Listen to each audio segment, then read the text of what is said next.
Dr. Corinne Allen, international author, lecturer, researcher, and practitioner in natural health, nutrition, and neurodevelopmental education for over 30 years, is an expert on how to affect brain health, learning, and behavior problems without using drugs.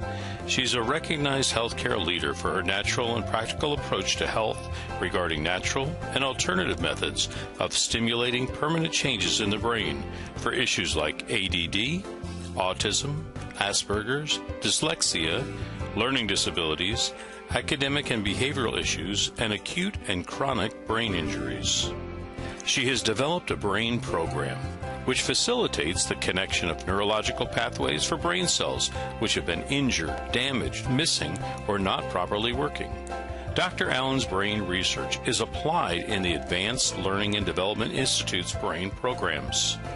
Through the Advanced Learning and Development Brain Camps, Dr. Allen's method of repairing the brain has helped many families find help, solutions, and hope for their brain problems. Now let's join Dr. Corinne Allen as she speaks on Your Brain on Water. And I appreciate all your interest in the brain. How many of you have personal friends or family who have brain issues on any spectrum? That we're not talking about autism, good. We see it everywhere. We now have 1 in 75 on the autism spectrum. Research shows that 7 out of 10 people actually have some kind of injury in the brain from birth. And we see statistics that now say 1 in 10 have brain injury on some level.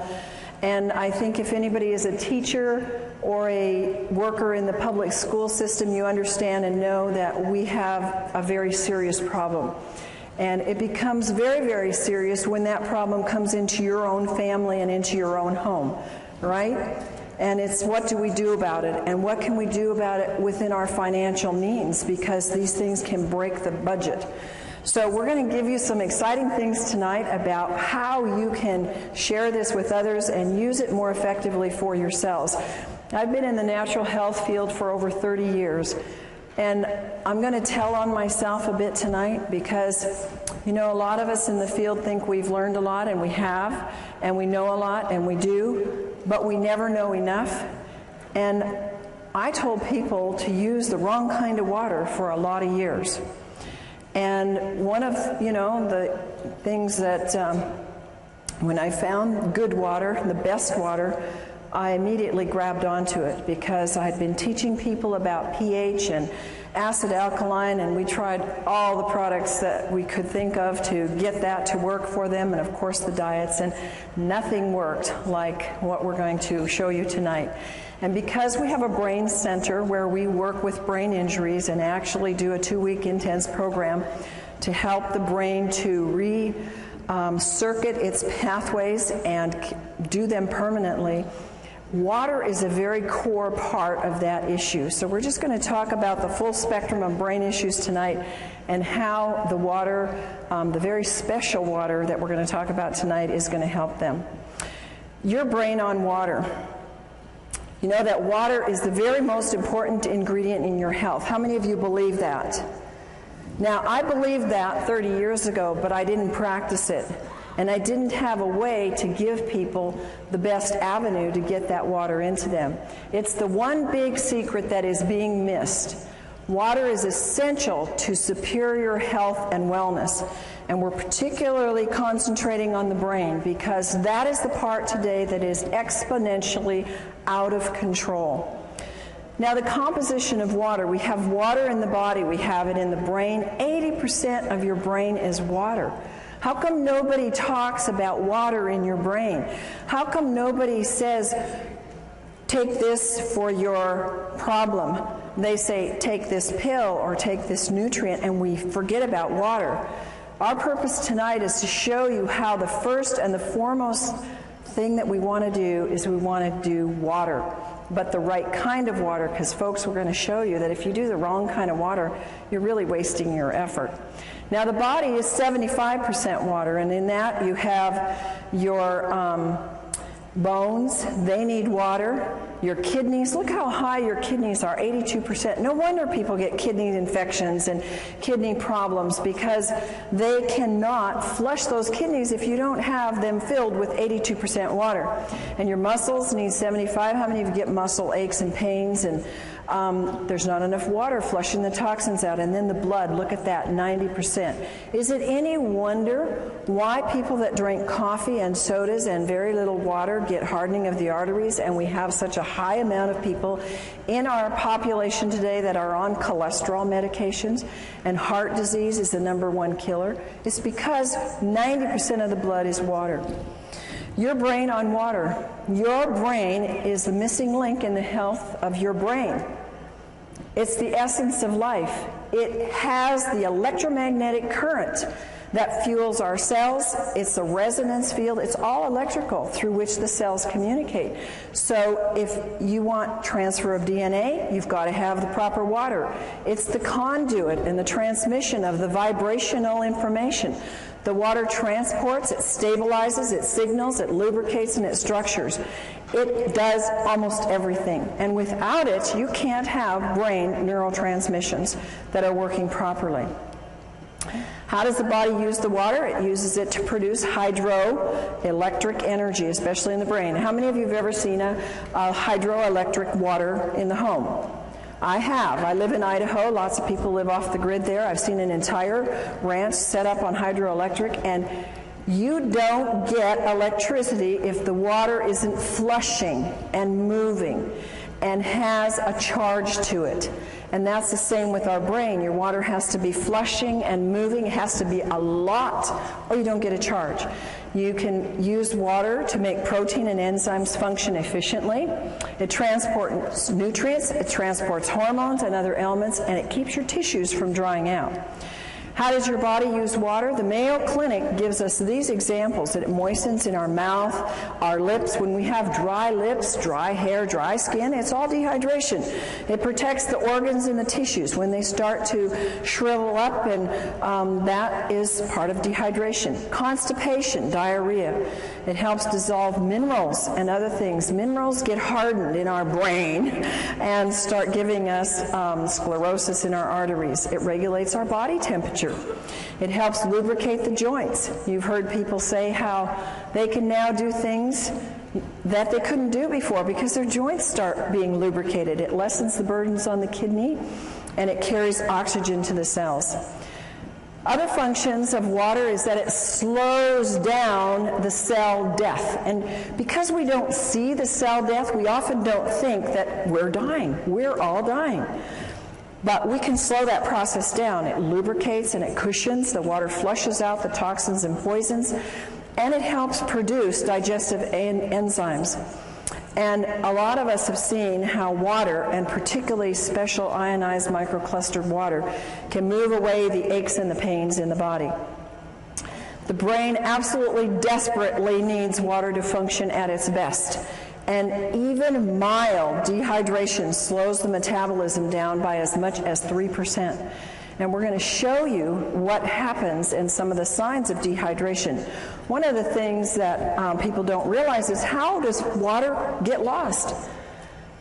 In my life, that was not part of my coursework to study to become a natural health practitioner. We never had a course on water. It was like, at the end of the sentence, it was drink lots of water. But there was never any teaching on drink the right kind of water, and drink water that's electrical, drink water that's a free radical scavenger, drink water that's going to hydrate. We lose water by sweating.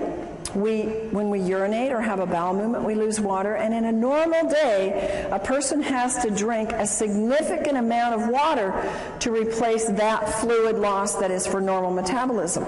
If you happen to drink a cup of coffee a day, or you have a glass of wine, or you have a soda, your need will move up exponentially, and even the basic amount of water will not hydrate you. Causes of dehydration, a very easy cause is you just didn't drink enough water. But what happens is the effects are cumulative. The body uses 2.5 liters, which is about 9 cups of water a day, according to the Mayo Clinic. Now, folks, the Mayo Clinic is mainline and very, very conservative. That is just what you need, folks, to stay alive. Will you please repeat with me? 9 cups just keeps me alive.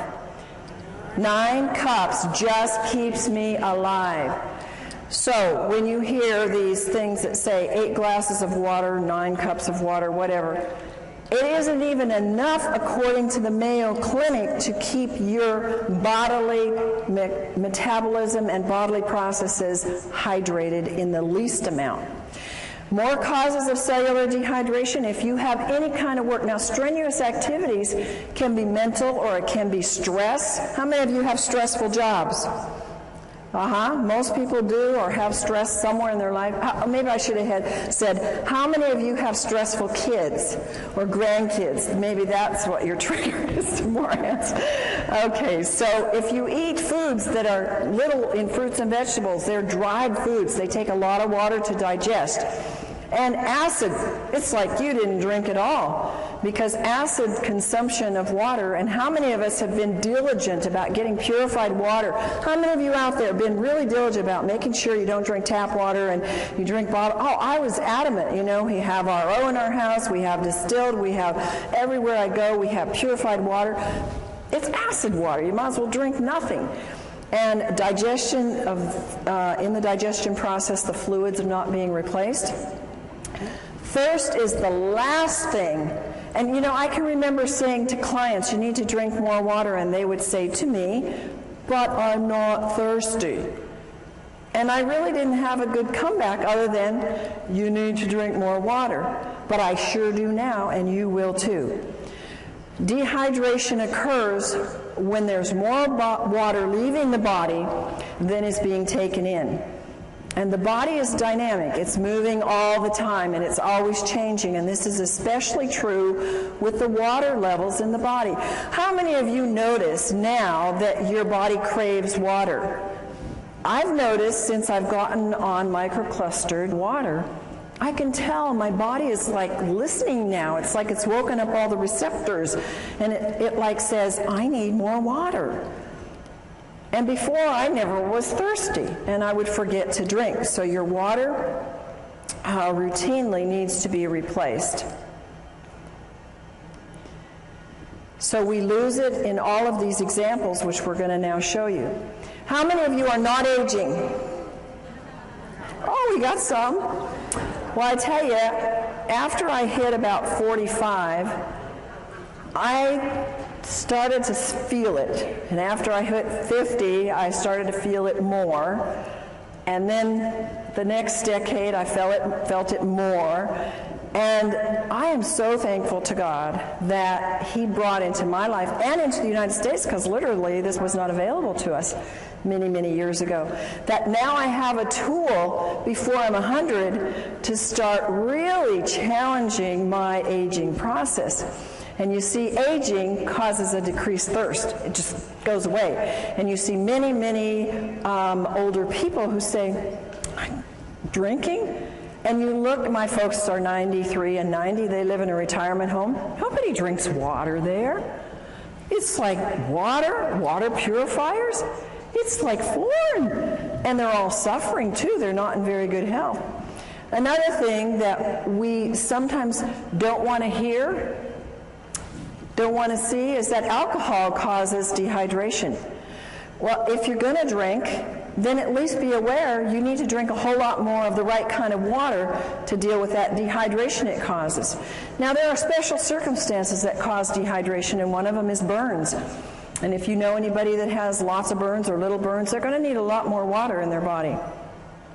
Here's another one of those American, don't tell me, don't talk to me about it, I'm going to keep my cup of coffee. You know, when I was very, very ill in my 20s, this is what led me into nutrition and natural health, I had to quit coffee because it was actually pushing my energy down. And I thank God it did, because I realized then what it was not going to help build up my health. And a lot of people just haven't gotten that yet. They haven't figured out that it's reducing your melatonin in your brain. That's very, very important for good, sound sleep. It's decreasing your memory enzymes. I want to be full of a good memory on into my 90s and 100s. It can cause DNA damage. It affects your overall brain functioning. How many students do you know? And when I went to college and grad school, everybody was drinking coffee to what? Think, study, stay awake through the night. I couldn't handle it. Thank God at that time I was sick enough that even coffee wasn't helping me. But it actually depletes their brain functioning. And when people crave coffee, it's a craving for water that their body needs. 10 ounces of coffee removes 12 ounces of water from the body. Dehydration is caused by diarrhea. Diets cause dehydration. When you see people or yourself or whoever, when they eat a lot of snacky foods, processed foods, refined grains, chemicals, high in chemicals, preservatives, sugar is a big one. It steals the water from you, and people don't think like that. Now, of course, salty foods cause you to crave and maybe to thirst water, but what do people quench that thirst with or try to quench it with? Sodas or iced tea or something that further causes dehydration. Exercise uses up water. We know that this doesn't include just the physical exercise, but it includes the mental as well. You're going to need way more than the 2.5 liters to fill up that body's dehydration just from some of these things. Fever, we know that edema means dehydration. I've told this to people for years, and you know what? It's so hard for our brains to get it. Well, how can that be a lack of water when I got too much water? Well, it's because the inside of the cell is mostly salt and your potassium sodium pumps aren't working right. And the body pulls the water from other parts to assist that area, and you get dehydration. And if you drink enough water, you must drink it until your urine is clear. Now, the only exception to that is, of course, if you just took a B complex with the riboflavin in it, and that will make the urine very yellow. Water is the best natural diuretic, and if people would just use a lot more of that, they would find their swelling and things would be much more improved. High altitude causes dehydration. Again, I'm going to tell you a little story about myself. It's kind of, when I look at it now, it makes me feel rather stupid and ignorant, but I went to Ecuador a few years ago, and I got very sick in Quito. And I thought, what's the matter? I'm not sick. I don't want to get the flu. I felt horrible. And, we had a bottled water here, bottled water there, bottled acid water. And, I was sick. And it was a health trip. There were a lot of other people there who were into health, and nobody knew to drink water. In fact, you know what they gave me? They gave me cacao, which is chocolate, which has caffeine, which further dehydrates you. I didn't know any better. I was so desperate, so I took it. But now, if I go back there or any high elevation, I'm going to know you drink a lot of the right kind of water and really hydrate yourself well. Another reason, we all know this one, we've all said it, and we've all known it, is when you're sick, you get dehydrated. And why? Because you got to flush those toxins. And one of the reasons why we get sick is because we haven't flushed the toxins, and also haven't flushed them with the right kind of water.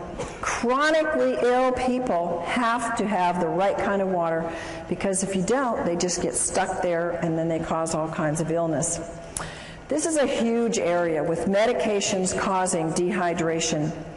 If you will look in the medicine on the internet or anywhere where they talk about the side effects of drugs, look at what they say for diuretics and antihistamines and blood pressure medication and psychiatric drugs. You will be shocked at the list of symptoms that are all what I'm telling you: vomiting, diarrhea, excessive thirst, swelling. All of these kinds of things that are produced by the drug are because they're producing in you dehydration. And one of my passions is that people who are on psychiatric drugs are getting drained dry in the brain. It's like sucking the water out of the brain, because these drugs are just pulling the water that is needed for these neurotransmissions to happen. Another one of my passions is the babies that are coming into the world, because we now have a plethora of brain-injured children and children who can't function. I got an email today from a friend who said, "Oh, thanks so much for the work you're doing. And she said, it's almost every day that I get a mom coming up to me and they're all saying, what do we do for our kids? They all have brain issues. They all have ADD. They can't think. They can't concentrate. They can't behave. What do we do? And morning sickness is because of severe dehydration. Oh, I would give anything to have known this 30 years ago, 20 years ago when I had my children, because I had serious morning sickness. I mean, I was sick. And anybody that's a mom that knows that will remember those days. I didn't ever drink water. The thing that saved me is that I took a ton of pills for my pregnancy, and it took me a lot of water to get those pills down. And I'm sure that that's the only reason why my kids are as good as they are. Histamines rise during pregnancy, so you can have, it's absolutely a need for more water.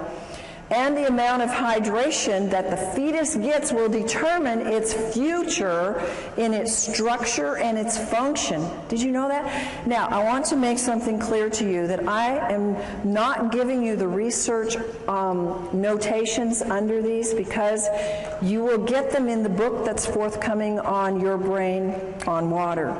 And they will all be documented, because it will take too much time for us to go through that here. But all of these things that I'm telling you are documented in the research. Overweight. Do you think an overweight person is going to need 9 glasses of water a day to just metabolize what their body uses and throws off as waste? How many of you think that that'll be? No. But I would say 99.9% of the overweight people do not drink enough water, and that's probably one of the reasons why they're tending to be overweight. It takes more water for a heavier person to complete their digestive and eliminative processes, and dehydration will slow the metabolic rate down. And also, on the other hand, the right kind of water will speed up the metabolism.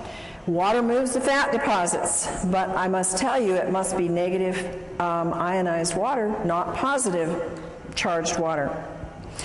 In overweight, people get confused with hunger and thirst. Instead of going for water, they go for food, and so that creates more of an imbalance. And ionized water provides the energetic equivalent of food. Now, understand what that's saying.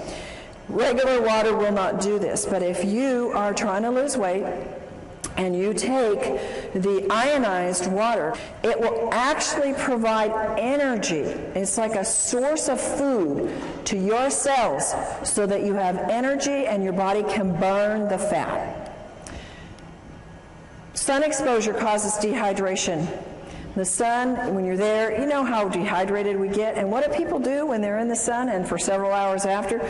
They go get carbonated, caffeinated, alcoholic sugar drinks, and every single one of those creates more dehydration. Of course, sweating creates more dehydration. My son is a great guy that works out. It's a water you can drink while you're working out, and you don't get that slush in your stomach, and you don't feel an upset stomach from it. Stress causes dehydration. I look at the hours I used to work. I still work them, but I used to work them without drinking water. Now I have large glasses of water beside me all day long. And I would think, oh, I'll drink later. Oh, I know I need to drink. And my day would just go push, push, push, push, push all day long. And I didn't do my body too good of good. And, you know, I've had to undo some of those things. But again, it was like I wasn't making the connections. And I believe I wasn't making the connections because I was so dehydrated my brain couldn't put it together.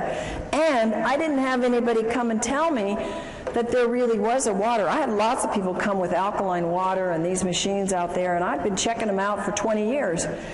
And I said, these don't work. They're not doing one thing for you. Why should I spend $1,000, $2,000? Why should I spend anything on them? I don't want to give my clients this kind of water. So I knew, because I was always testing them, that what I was seeing on the market really wasn't working. Stress will use up hormones. It will use up neurotransmitters, making them work harder. It will use up your vital resources, and you have to have water to keep them functioning. Now, we all know that too much salt isn't good, and using the wrong kind of salt is bad for your body because it will grab water and dehydrate you. But using too much salt, especially on salty foods, because that's the wrong kind of salt, folks. They don't put sea salt on those things.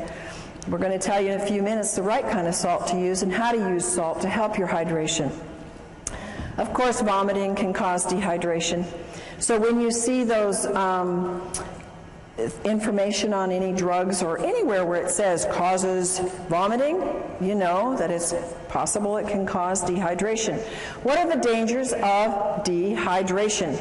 Well, if you're dehydrated as much as 5%, it can reduce in as much as 20 to 30% drop or make your physical activity go down. How many of you notice a drop in your energy when you're dehydrated? How many of you notice that when you take the right kind of water, ionized, microclustered water, you have an increase in energy? I mean, it's phenomenal what that can do. And if you take any supplements at all, it pushes them to the height of what they can do. So I can go 16-hour days now with no breaks and just, 10% reduction in your water can make you sick. 20% can even mean death. Isn't that amazing? Only 20% you can die. 1 to 2%, that's very, very little, folks, in your brain can mean that you have problems concentrating and thinking. How many of you know somebody, I wouldn't ask you if you had that problem, but how many of you know somebody that has that problem? I think we all do, and at times we all do. Dehydration is a cumulative. It comes together. You see, the average person drinks 160,000 gallons of water in a lifetime, and 75% of the citizens around the world in developed countries are chronically dehydrated. I would have never believed that before my experience with water personally and what I've seen with my clients and our brain participants in our brain center. It's absolutely true. People are so dehydrated. 1/3 of the Americans have such a weak thirst sensation that they mistake it for hunger. And look at the obesity that we have. Look at how many of us, we don't like it, struggle with weight. And it's one of the number one reasons is water. If 80% of your brain is water, which runs your pituitary, your hypothalamus, which regulates your weight, and if your body is 70-75% water, and that is related to your hunger drives and your thirst, we know that water is a huge part of why we are not getting the weight that we want. Brain dehydration. It brings on feelings, if we're dehydrated, of anxiety and depression. The brain doesn't function properly. It uses up amino acids that are called our happy aminos that have to be working. The worse the dehydration is, the worse the depression and anxiety are. I wish I could go back to my clients who had such severe depression that they chose to go to psychiatric drugs. I wished, and nutrients weren't doing it, folks, and maybe you know people like that. Diet, they were doing all the right things, and they still couldn't get past that depression. And there are people that you're going to run into. And the reason is because they don't have the electromagnetic energy moved by the fluids in their brain through the right kind of water to get that depression to be able to do what it's supposed to do, go away. And anxiety is at a height in our world today. ATP is needed for the cellular energy. It's greatly reduced, and there's no energy. And the poor brain just can't function. How many of you have had, I just can't think today. I can't get it right. You ever gone into a room to get something? What did I come in here for? We've all done it. The only thing is it gets worse after you get 50 and 60 and 70, doesn't it? And so that's your trigger. Boy, I'm not drinking enough. I got to get back and get my water, but get the right kind of water. What are the side effects of brain dehydration? One of the side effects is your body starts to use up the antioxidants because of its great need to get rid of body toxins. What is one of the biggest things on the market today? Antioxidants. It's millions of dollars are being spent on antioxidants because they're being used up because of a lack of water. Brain aminos are used up to make up for this lack of water. Tryptophan and tyrosine are amino acids that are mood stabilizers. Their deficiency makes us feel anxious and depressed. Dehydration and mental functioning. Folks, part of my passion is to help you, to give you a tool to get to teachers, to get into schools, to get into our public facilities where our children are being, they're being labeled, they're being given drugs because they cannot have a good memory, they have a fuzzy memory, they can't remember math, and they can't focus. It's loaded in the schools today. And if they had the proper water, this would probably dissipate very quickly. Dehydration lowers the psychomotor processing speed, the memory, the concentration, and fatigue. How many kids and families do you know they come home and they have no energy left? They can't do anything. They want to sleep till noon on the weekends. They can't think through their school to get it done quickly. It's epidemic, folks. It affects their cognitive ability. It impacts their physical performance and their motor skills. So you are the tool. You are the conduit. You are the caucus to be able to go out and spread the word and use this information to share with people, to get into private schools, to get into church schools where they can start giving it to their students and they can see. The teachers won't be screaming at the parents to put their kids on those awful drugs. Brain issues related to dehydration. Does this look like a very hydrated brain to you? It doesn't to me. This is a real picture of a brain, and it's got a problem. Alzheimer's and dehydration, I have known for years in my practice. That has been research proven. Remember, what I'm telling you here is not my opinion. These are documented facts in research that Alzheimer's and all these other things that I'm going to relate to you are coming from documented studies that dehydration plays a significant part in it. Alzheimer's tends toward vasopressin levels, which is responsible for the water being in the right balance. Alzheimer's have increased dehydration. And one of the hardest things that I've seen in my clients that have had Alzheimer's parents or relatives, they can't get them to drink. Once they're past a certain level, it's very, very hard to get them to ingest the water. So what I say is, if you can only get a little bit of water in people, for heaven's sakes, get the right kind of water in the people so that it's hydrating water. Anxiety and panic attacks, they are rampant. People are paralyzed with panic attacks and anxiety. And what happens? They don't have water. They've got their cup of coffee next to them on the road. They've got their coffee in the morning, or they've got their soda at work. Sweating and nauseous, shortness of breath, dizziness, lightheadedness, unsteady and fearful. These are all signs of dehydration and anxiety and panic attacks. This is something that when families deal with anorexia and bulimia, if they would know how important hydration is, they could probably save a lot of money and a lot of stress. I've dealt with families with this problem. How many of you have ever known anybody with this problem? It's very serious, and it's very life-threatening. And they have severe dieting issues. They have little or no intake of fluids. They starve themselves. They binge. They vomit. They lose their appetite. They have anxiety, sleep disturbance, fatigue, lack of well-being, depression, irritation. All of those are brain problems. All of those are brain dehydration.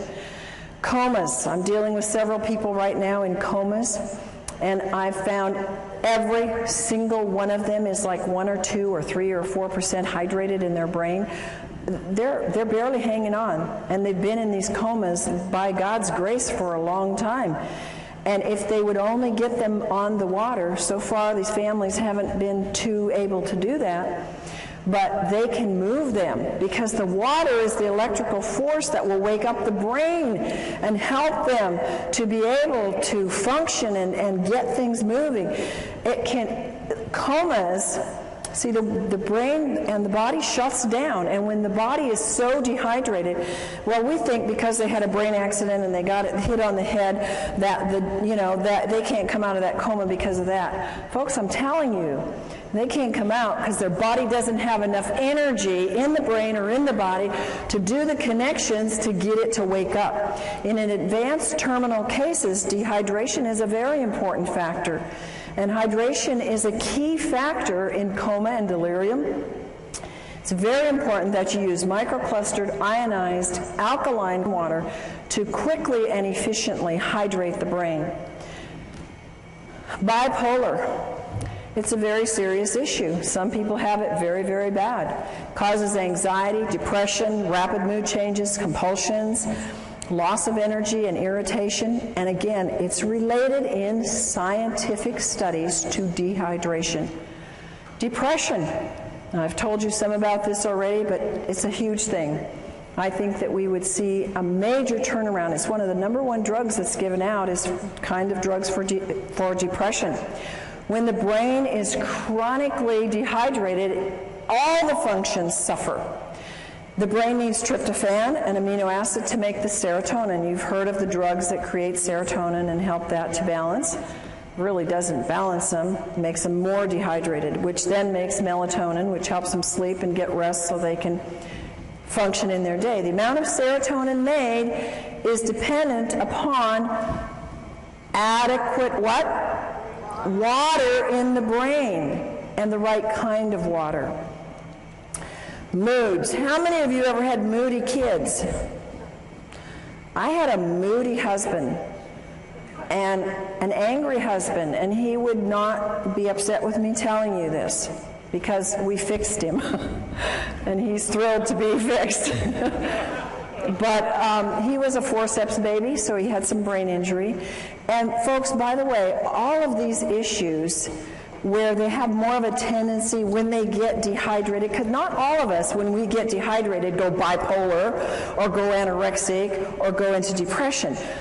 I believe there's plenty of evidence in the research to show us that they have an incident, shock or trauma or some kind of an event that has caused an injury in the brain. And in my husband's case, this was his forceps birth. So we put him through our brain programs and helped the circuits to reconnect, and he was doing so much better. But since he's been in water, he has seen even more improvement and more help. But there's one little time when we're driving long trips, and what is it with men that they don't like to drink?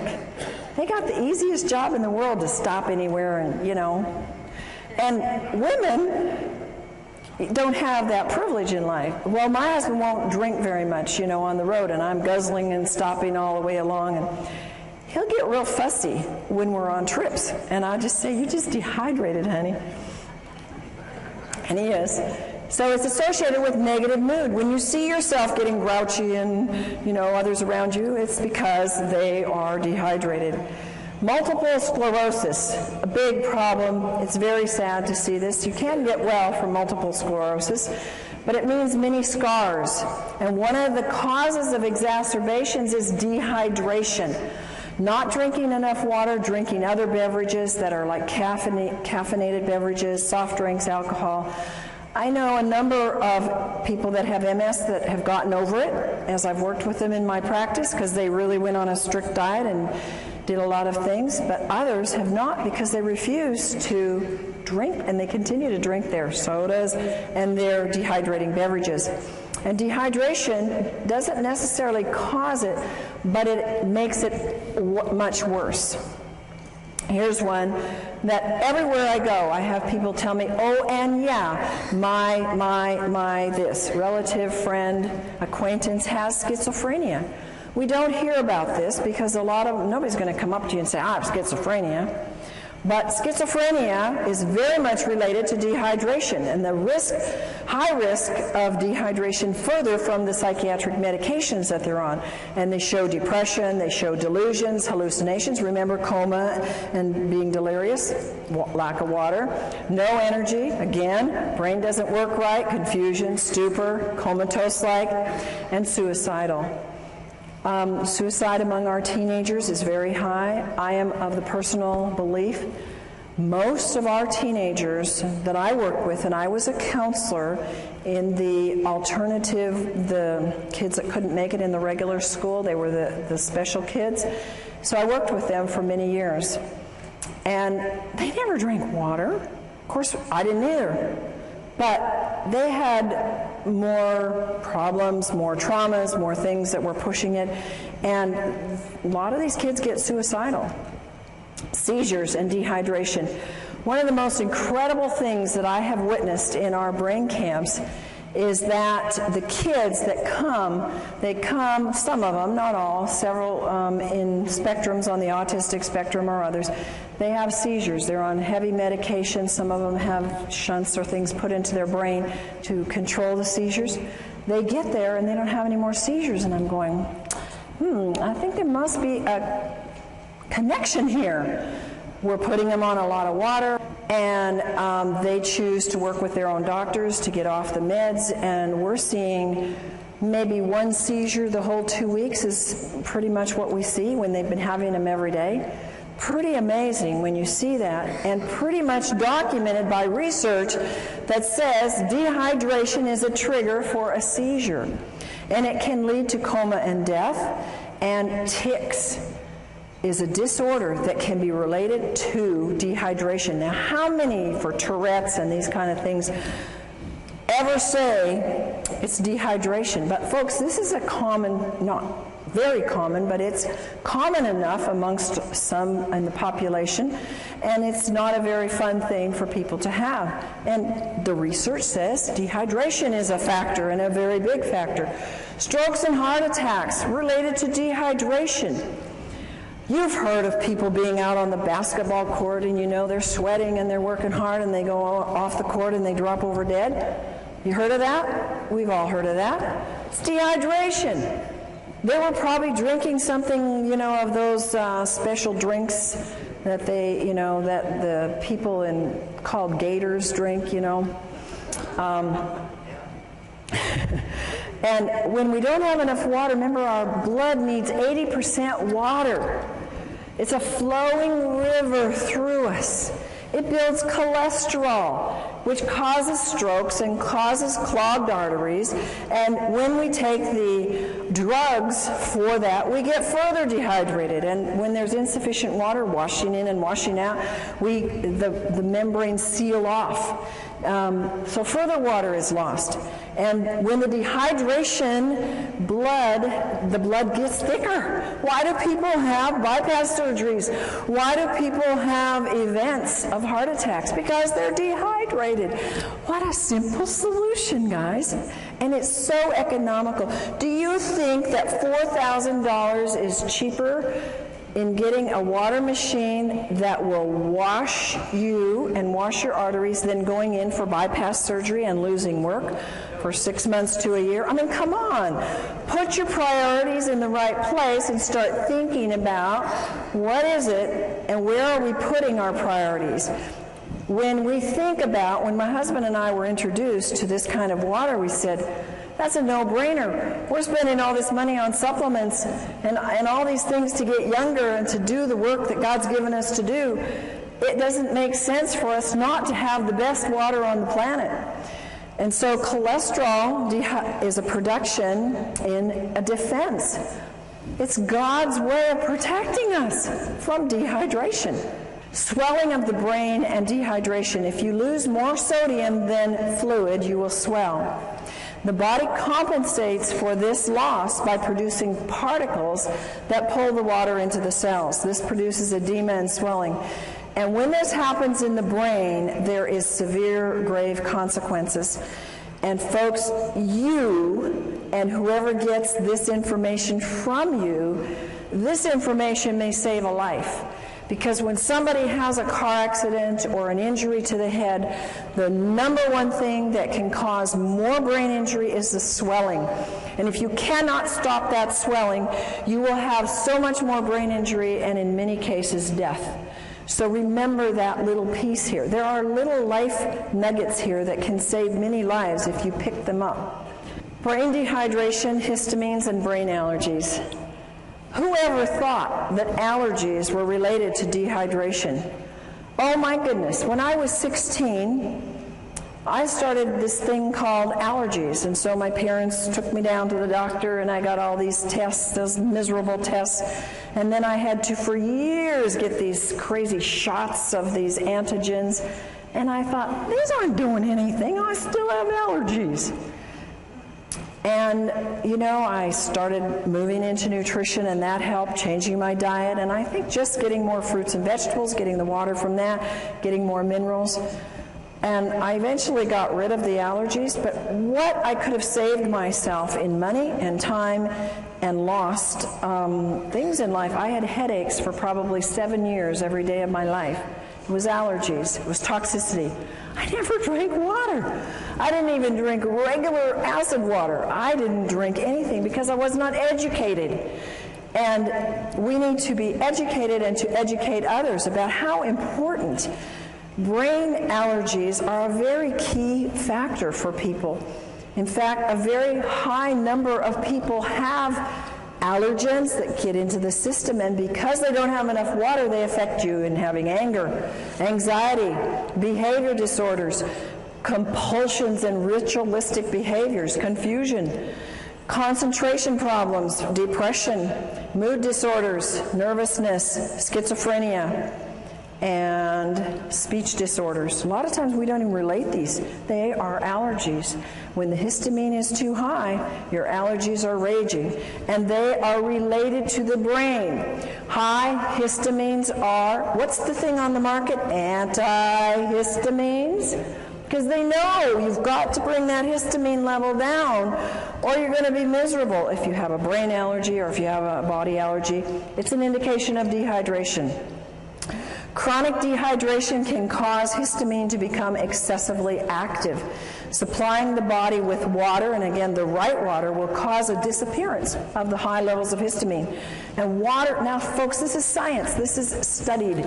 Science has told us that water, even regular water, will reduce histamine amounts. But think of how much exponentially you can raise the bar if you have microclustered ionic alkaline water, because it inhibits the histamines even more and their production and acts like an antihistamine. It's fantastic. Science has documented a lot of things for the brain, and histamines is one of the things they know. They've done the studies. Brain issues are linked to the histamine levels being way too high. Abnormal fears, aggressiveness, autism, bipolar, compulsive behavior, compulsivity, and rituals, crying easily, depression, hyperactivity, obsession about sex, overstimulation, racing brains, schizophrenia, suicide thoughts, and others. See how many of these are coming at us from different levels. Many of these things you've heard just a few minutes ago about dehydration. Now you're hearing it about histamines, that they have high histamine levels being caused by the dehydration. Signs of high histamines are caused by brain allergies, agitation, aggressive behavior, anxiety, autism, depression, fatigue, irritability, learning problems, moodiness, psychotic issues, slowed thought processes. And do you know that most common in the world of allergens is dairy and gluten? One of the things we do in our brain camp is we do a gluten-free, dairy-free diet, teach people how to do wonderful recipes without gluten and without dairy, because they are such high triggers for the brain to go into some of these things. Water is a natural antihistamine. Research shows that water is known to reduce histamines. One of the greatest researchers, and I recommend you Google him and look up his works because he has a lot of great books on water. He's done fabulous research and is responsible for giving us a lot of good information about what water does. Batman Helge is an MD, and he says that water inhibits histamine production as well as its excess release. And he's the one that found in his research that water by itself had the strong antihistamine properties. Allergies are in epidemic proportions. I used to think in my practice, every single person that came in, now granted they came in because they were sick and they had issues, I wasn't dealing with a healthy population, but that everybody had allergies. But research says that 2 in every 10 now suffer from allergies.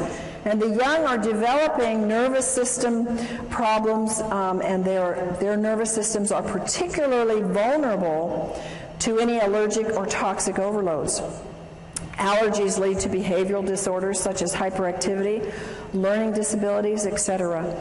At least 1 in 10 child may react adversely to some common foods or additives.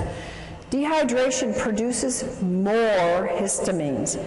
Histamines are produced exponentially when the body becomes more and more dehydrated. Your brain's health depends upon 3 main factors, and I want you to memorize these. Write them down. You got to drink water. You got to drink enough water, and you got to drink the right kind of water. So when we say drink water, right now we need to be saying you need to be drinking water that hydrates the body. And what is that water that hydrates the body of the brain? Microclustered ionized alkaline water. Water recommendations, and these are only guidelines because I find that I need sometimes a lot more water than this. The minimum intake for children and adults is 1/2 your weight in ounces. Think about this, folks. How many of our school children even drink 2 glasses of water a day? Very few. And parents say, well, here's your Coke, here's your milk, here's your, your health drink, whatever those are on the market today. Here, you need some energy, take this. And they're making them more dehydrated. The body needs no less than 2 quarts of water and 1/2 teaspoon of sea salt every day to compensate for its natural losses in urine, respiration, and perspiration. Remember that the inside of the cell is water with salt in it. It's not just water. So I noticed, I was on a weight loss diet recently, lost 10 pounds in a week, and water was a big part of it. And it was exciting. And I would take a teaspoon of salt and I love salt, so it wasn't hard. But it helped me. I mean, it was pushing it out. So it was kind of exciting. And I could see my body was needing more than a gallon a day to flush all the toxins that were moving. To really hydrate the system, you can drink equal to your weight in ounces. So if you weigh 150 pounds, you can drink 150 ounces. Not 150 pounds, folks. Sodas. How many of you are hooked on sodas? No, in the past were hooked on sodas. Yeah. And did you know it? No. Nobody ever taught you that. Like, they taste good. And I need a refreshment, and I just ran, or I just had a stressful day. Oh, give me a drink. Or what do we do for people to be kind of hospitable? We give them drinks, right? And we have a whole assortment of things that are all dehydrating and all acid. If you substitute milk, juice, sodas, tea, coffee, alcohol, you have to drink even more alkaline water. You have to drink 12 ounces of water just to replace, remember, that 10 ounces of coffee. It takes 32 ounces of alkaline water at 9.0 pH to neutralize 1 8-ounce soda. Is that amazing? And you can experiment with it and see. Start pouring in and see how many glasses of alkaline water it takes to bring that pH up to alkaline. It takes 32. Dehydration is caused by water not absorbing well. Water has to be microclustered, ionized, and alkaline to have the proper hydration to cells. And again, to the average person, it's like, I don't even know what dehydration is. Well, now you can give them this information and let them see. They're going to all identify. How many of you have identified with some of these symptoms we've talked about tonight? And so the average person is going to get it. They're going to know, oh, I am dehydrated. I do need water, and I have not been educated about water. The average person, even in health, folks, even your practitioners in the natural health, have not been educated about water because we haven't had the right kind of water readily available, but we do now. RO, distilled, purified, bottled acid waters, they're all going to dehydrate and take water out of the body. So what do we drink? We drink only microclustered, ionized, alkaline water made with medical grade. Folks, I cannot emphasize enough how important this is. I cannot tell you the horrible cases that I've seen. I've seen people grow things like tumors on their body within 2 months of having machines that are ionizers that were half the price and were already putting toxic metals into their body, and when they stopped the water, the growth went away and the metals they were getting and the toxins. So it is absolutely critical, and just having solid plates isn't enough. You've got to protect those metals, and only medical grade platinum and titanium are safe for your body so they don't break down. And you don't see that, folks, and most people don't know how to test it. So just drinking the water, you're not going to taste it. Begin drinking as soon as you wake up in the morning, 16 ounces of water. You want to drink all day long, every hour. Drink enough so that you get clear urine. One of the complaints is, I got to run to the bathroom all day long. You know what I found out? That once your body gets rid of a lot of that toxins, you don't have to run so much anymore. So be blessed and thank God that you do have to run, because you're moving toxins when you have to go frequently, and it will pass. And if you live in high altitude, you got to drink more water. And if you eat any convenience food, you have to drink more water because it sucks up the water. And if you exercise, if you walk up a hill, if you walk up the stairs, if you go downstairs and do the laundry, whatever, you're exercising some, you're using up more water. If you have a lot of stress, stress causes more dehydration, and your metabolism is using up that water. Our next subject is about salt. Salt is, you should only use sea salt because salt expands the blood so it can reach all parts of the body, and it helps to stabilize the blood pressure. And I take my clients who have high blood pressure and say, you know, you must have some salt in your diet, and definitely get on the right kind of water. It helps you sleep better, and it helps reduce mucus. Inadequate intake of water causes dehydration, but it's not just the inadequate intake. Drinking enough water is only one of the elements in rehydrating the brain and the body. You have to also have the right kind of water.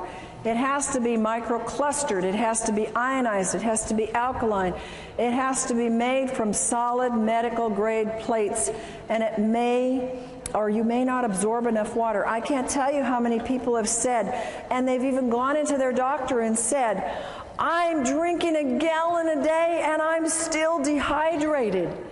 And folks are getting the message out there, and people are starting to hear and listen and say, well, I'm not hydrated. Oh, so I'll just go get any alkalizer, any ionizer. Folks, don't do that. I promise you that as a professional and as someone that can tell the difference, you've got a big difference. And when, you know, it's like you do pay for quality.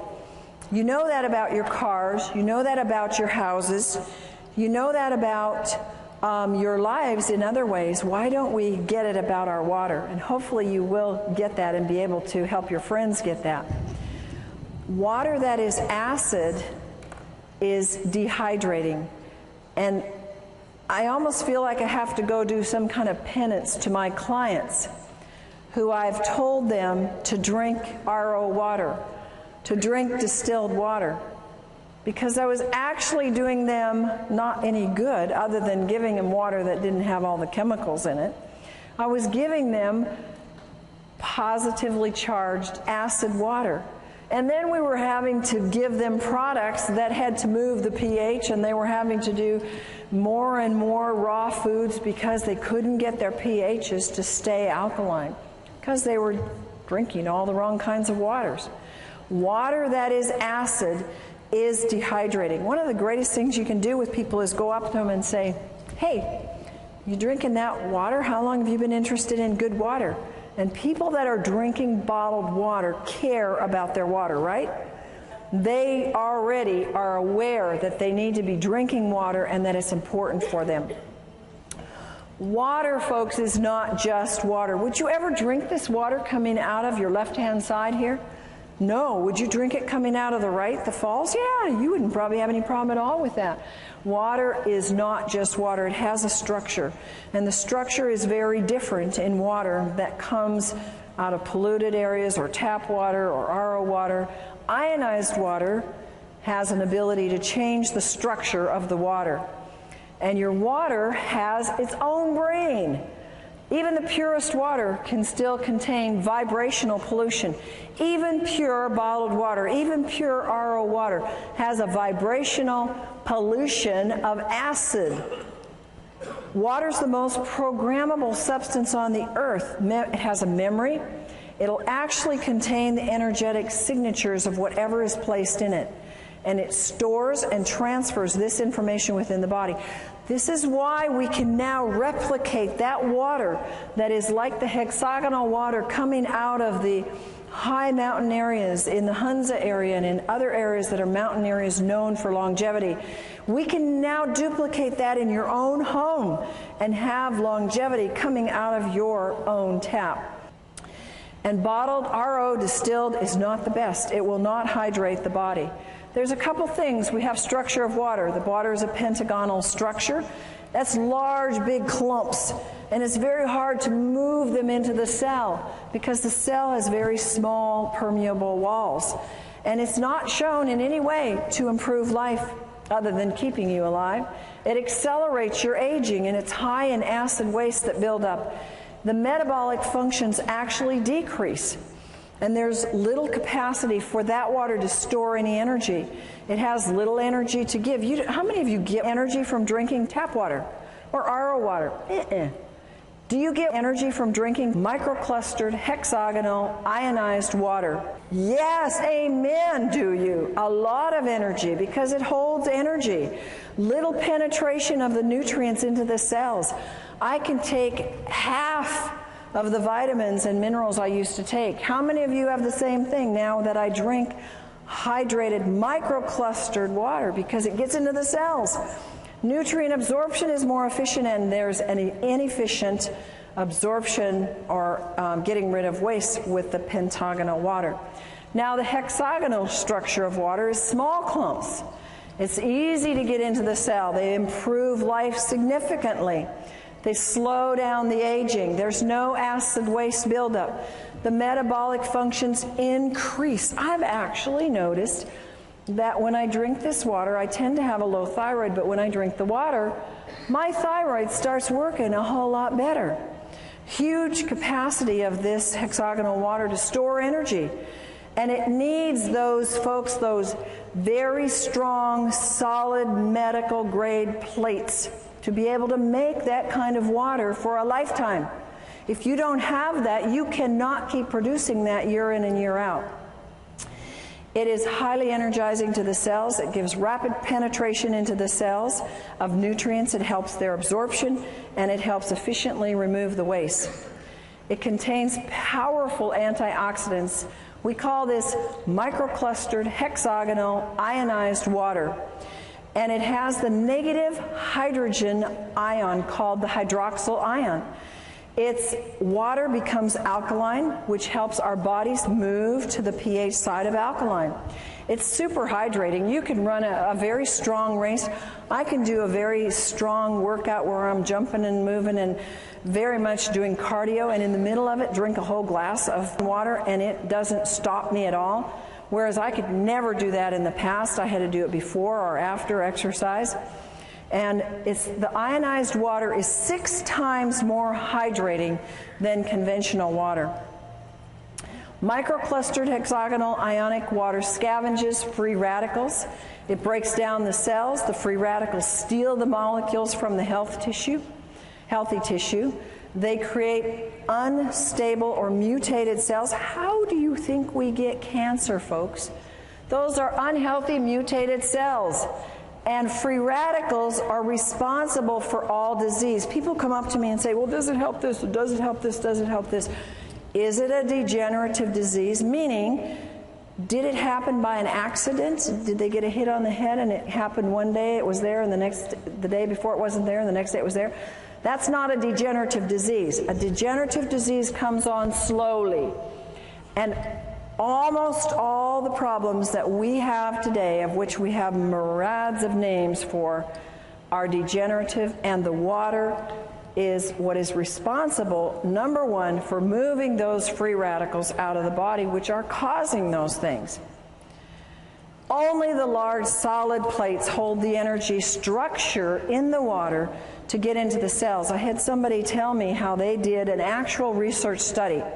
They bought 4 or 5 of these other machines that have slotted plates, have mesh plates, and even some other kinds of plates, but they were not the high-grade medical solid plates. True to the research on hexagonal water, that if it's true hexagonal water, and if it's done properly with the proper electricity, the proper amount of square inches, enough on the plates to get the water split, it will hold, and that water held every single time way more than every single one of these other types of machines. And you can see the difference in the sizes.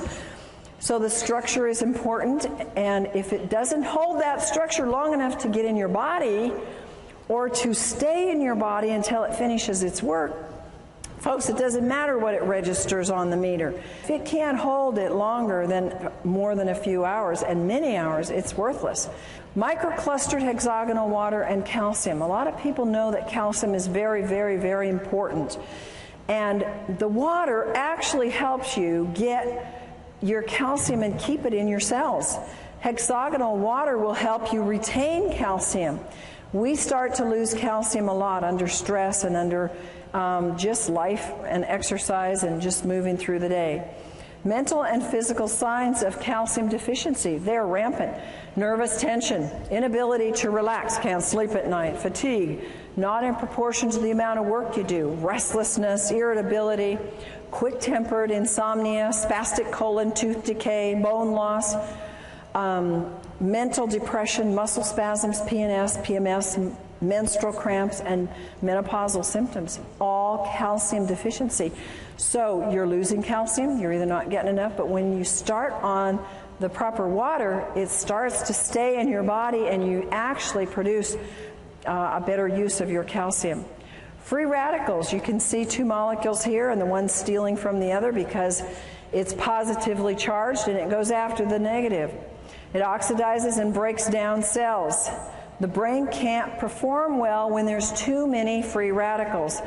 Nearly all diseases, and we're talking about brain diseases as well as body diseases that are linked to free radicals, they are actually produced from childhood, and I think that what we're seeing today is children very young are producing these free radicals because they are having, at very young ages in our 20s and 30s, not children anymore, but they developed these years before because they're high free radical production very early in life. Aging increases the production of free radicals. And we cannot keep up with this excess. There's no way. How many of us are actually getting younger every year?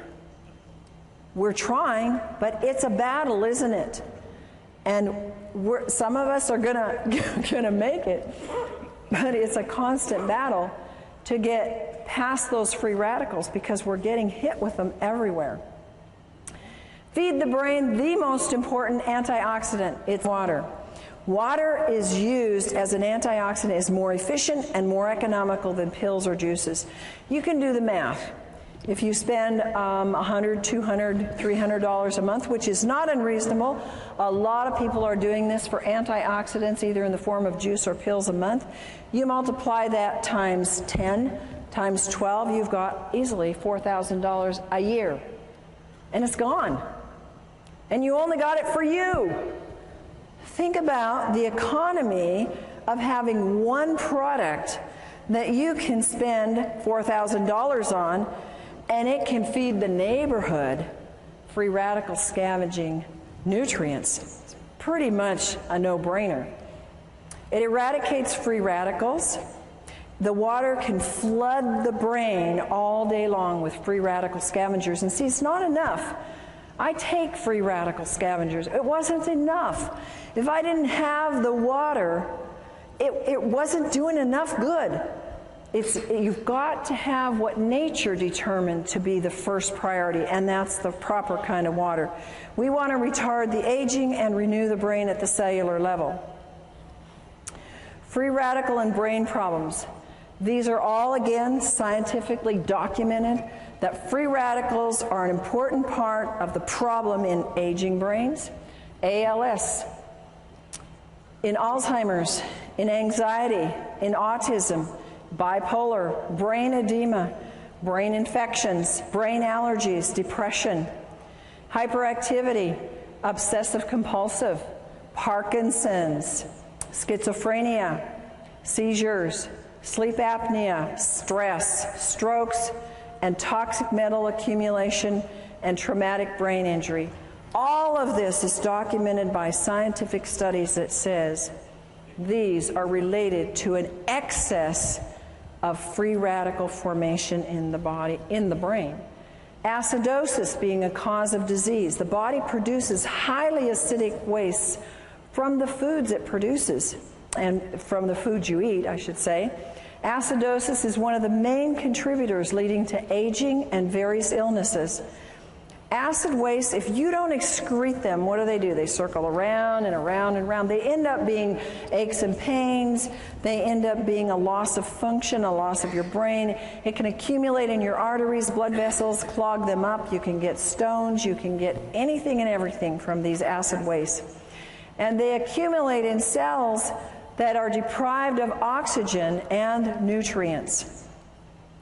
Look on the left-hand side and you'll see the things that cause acidosis in terms of food. And anything basically that is not a fruit or vegetable is an easy way to remember. They're acid forming. And how many people have an 80-20% diet? Folks, that's 80% foods that are fruits and vegetables and 20% that are grains and other foods. Not too many people do that because it's hard to eat that way, and not too many people are that dedicated. So acidosis builds up from the foods that you eat.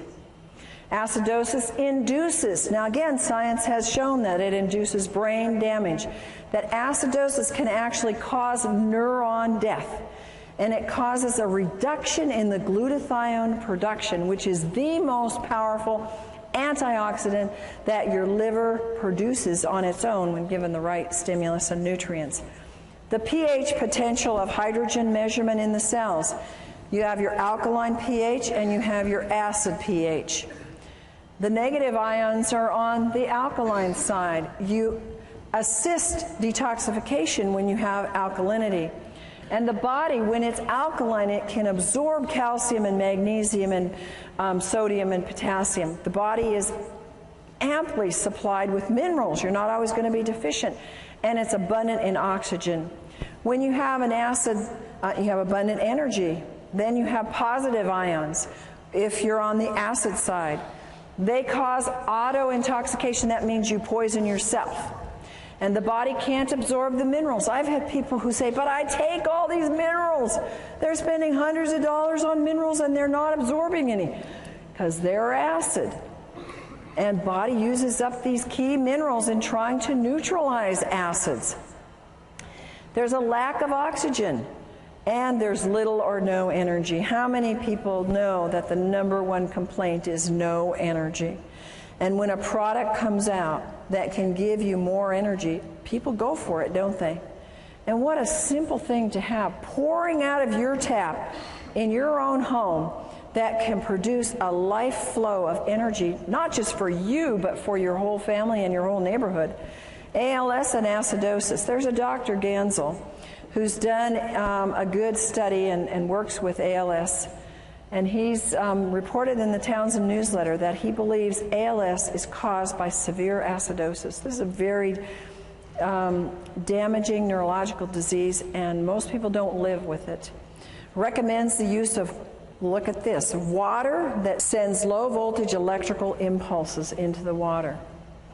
Now the next one is autism. Autism, a lot of you have asked me about. It's rampant. The U.S. military claims now we have 1 in 75 are on the autism spectrum. A few years ago it was 1 in 50. It keeps going down the wrong direction. Symptoms of autism, according to research, are linked to acidosis. High amounts of acids are found in the blood of autistics. And the mitochondria damage in the autistics is linked to the acidosis. Bipolar is linked to acidosis. Children's problems, acidosis. If they're shy, there's been research found, fatigue, impaired concentration, unwillingness to eat, perverted appetite. I had kids like that, one in particular. They're tough to deal with. Acidosis. And you know what? They don't like to drink. A lot of these kids that have these problems, they don't want to drink. And they want their foods that they want, and mostly they're not fruits and vegetables that they want. They can be restless and poor sucking. These are acidosis symptoms in children. Then you have schizophrenia, can be related to acidosis. Dr. Steinfeld says the key problem in schizophrenia is acidosis, and his work verifies that it is a biological problem.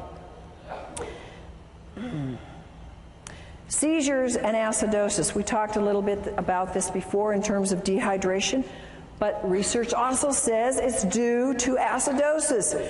And an acid pH can actually trigger the seizure that can then lead to brain damage. Stress and acidosis. If you're stressed out, mental stress causes acidosis. Autointoxication, when you are poisoning yourself because you didn't drink enough water to get the poisons out, your bowels aren't moving, you're not urinating enough, stresses the body, makes you acid. It increases your cortisol production. When you increase your cortisol production, you want it low. It causes you to gain weight in places you don't want it. Acid is increased in diabetics. In every single diabetic, they have an acid problem. And there are absolute miracles when you look at this work that has been done with this microclustered ionized alkaline water in the hospitals. In Japan, you have seen pictures, video documentation of diabetics who have been absolutely turned around using this water. It's absolutely fantastic for any blood sugar issues because it helps get rid of the acidosis. It doesn't do anything to cure a disease. It gets rid of the causes and lets your body do the work. Acidosis in a traumatic brain event. If you are eating junk food and not drinking water properly, the right kind of water, and you happen to have an accident, a car accident or hit on the head, you can have a pH level in the brain that's already acid. When that event occurs and there is a shortage of oxygen or a traumatic event, restriction in the blood, or whether it's a stroke or a heart attack or an accident, the damage is actually made worse and the damage is increased in the brain. Here are other issues that acidosis is related to in the research. It's related to Alzheimer's, their acid, alcoholism, comas, Down syndrome, nightmares, and multiple personality and Parkinson's. Alkaline water solution. We have a solution. It is so exciting for me to be able to share with people a solution because we have an epidemic of brain problems. Would you agree? How many times have we said, what is wrong with them? Yeah, and you know, it might be us, but you know, we think and we see that there's a lot of issues with people's brains. They're not thinking right, they're not reasoning right, they're not functioning. We have an easy solution. It's effective, it's economical, it increases your oxygen. We know that oxygen is important. How many of you know that cardiovascular exercise will increase your oxygen? How many of you do it every day? Good, some of you, but we don't do it enough, do we? And how about if you could oxygenate your brain every hour of the day by just drinking a glass of water? Is that amazing or what? Nothing else like it. It moves acids waste efficiently, and the most efficient, and it neutralizes the acid in the cells. Use common sense, folks. Don't assume that water is going to cure anything. The body will heal itself when it's given the proper nutrients. And folks, water is a nutrient. Talk to people like this. Water is the number one thing that we are missing in all of our health programs. And that's the number one nutrient. It's a nutrient. It's not a cure. It's not a pill. It's not a prescription. It's a God-given nutrient. And it's the number one nutrient. And the wonderful thing is that we can share it at such an inexpensive cost, literally. You know how much medical things cost? Have you ever had a medical event? You can put out how much? $4,000 in about 5 minutes? Anybody had that experience? I've had many times where I've seen people where they won't spend money on something that will help them prevent an event. They have the event, like go to the emergency, and they spent that 10 times over. So think about that. You know, you're not buying something to have in your home and to have for your family because it's something that you don't need. It's a necessity. I don't think any family should be without this because it is the number one most important thing. Water's not a drug. Water is needed in high amounts because of the laws of nature. Water helps everything else work better, everything in your body. And water needs to be the first line of help. You are the soldiers. You are the infantry. You are the first line of defense. You are the ones that must tell them. You must show them the way. You must teach them.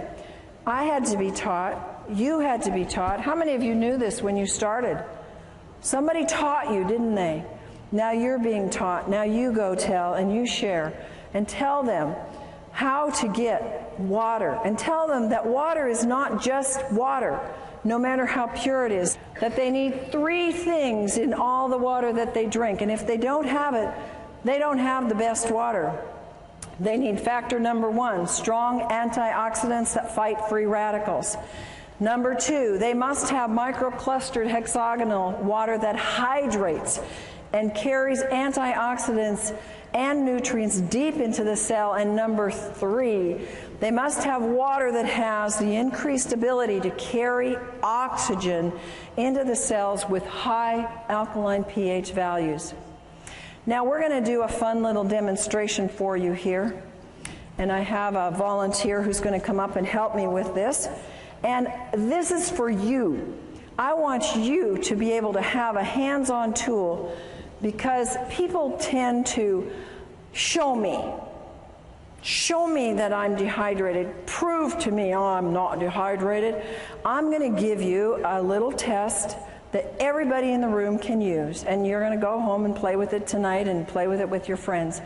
It's a test that comes from some of the acupressure and kinesiology that we learned. This is Gina, and Gina has traveled all day, and so she's been pretty dehydrated, so I thought she would be a good one to test because she didn't get to drink her good water. So first of all, we're going to just test her. And I'm going to take you this way. Okay, and you can see it on the screen. I'm going to test the tip of her nose. If we're going to test her in the clear, I'm pushing pretty hard, and I don't get any muscle or energy break. And now we test the dehydration point, and I have no trouble breaking that because she's very dehydrated. So now we're going to try and find something. She goes to the store, she runs into the 7-Eleven, and she comes out with Smart Water. And she takes this, open it up, and let's take a swig. And you can actually take a swig of it, hold it in your mouth so it goes to the energy to the brain. Good. And unfortunately, you'll have to swallow it. No, not yet. Okay, now let's go back to our point. Did it hydrate? Not doing anything. The energy's not going anywhere. Okay, you swallow. You know what? I think I'll give you my glass so you can spit in it. I don't want you to have to drink all the soda. Well, the next ones, you won't want to drink these. All right, let's do some bottled water. So have a swig of RO. You can drink that because it won't kill you. Hold it in your mouth. Now, is this going to hydrate her? It's even weaker. All right, you can swallow that. Now, sometimes we think, oh, we're thirsty, let's go for some juice. All right, so take a, so you can swallow that too. Hold it in your mouth. Good old pasteurized juice. Did it hydrate that brain? Not even. Yeah, that's right. And Sprite. Okay, now, you can swallow that if you want. You can spit it out too. Okay, give me a swig, and you can put it on the table there. Okay, give me a strong, let's hear. Nothing. You want to spit it out? Swallow. You swallowed it. Okay. Now, this is good microclustered hexagonal ionized water. And let's put it in the mouth and see what we get there. Hold it in there. And is it going to hydrate or not? What's your vote? I can't even budge it. Now swallow. Thank you. You may have that. I have this. You may. You're going to need 34 of them. You see, you could do that with your friends now. And you can show them. We gave her water. We gave her smart water. And it didn't do anything for her brain. We gave her juice. And it didn't do anything for her brain. And so we need to have the ability to take and show people. So now I've given you a little trick to test for dehydration. You first test them in the clear, and then you hold the point on the nose, and then you can give them tap water, you can give them RO water, whatever's available, and then you want to hold the last, and you can have them put it in their mouth, because it'll go to the brain, and it will show you if it's hydrating the brain. And isn't that amazing? What could we do to our society if we could change the hydration of our brains, starting from our schools, from kindergarten up? Yes, we could change our society, literally, if we would hydrate our brains. Take control of your health.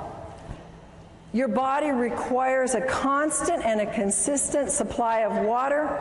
It is the most important compound you put in your body. How many of you believe that? I know you believed it before tonight, but how many of you now are emphatic about it? And no function or reaction in the body can take place without the presence of water. Do you realize how critical that is? If there's a function in your body that is not working, what is that telling you?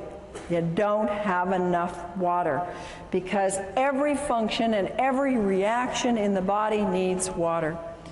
And that is our presentation for tonight.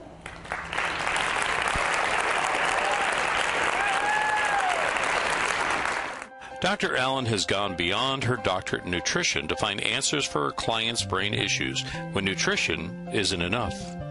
She had vast training in neurodevelopmental therapy, neurokinesiology, brain reflexes, light and sound therapy, and brain stimulation techniques. Dr. Allen's personal challenge was to help her daughter, who was brain injured from asphyxiation, oxygen deprivation, and for her other child who had Asperger's.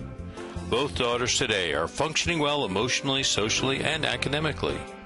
She now offers other families the kind of life-changing information and care she so desperately needed for her own children. Dr. Allen's vast experience includes nutrition, allergy balancing, neuro-emotional release, essential oils, total body modification, homeopathy, magnetic and electromagnetic balancing, herbs, nutritional supplements, quantum energetic techniques for brain and body health, light and sound therapy, auditory integration training, neurokinesiology, and neurodevelopment brain re-education. She has developed a brain program called the Allen Method, which facilitates the connection of neurological pathways which are injured, damaged, missing, or not working properly. Through the Advanced Learning and Development Institute, individuals can participate in Dr. Allen's life-changing brain camps and home programs. Through this alternative brain developmental technology, many adults and children are finding hope and success with their brain, behavior, and health issues. For more information, contact Dr. Corinne Allen, Advanced Learning and Development Institute. The phone number is 866-81-BRAIN. Our website is www.brainadvance.org, or send us an email, brainadvance@gmail.com.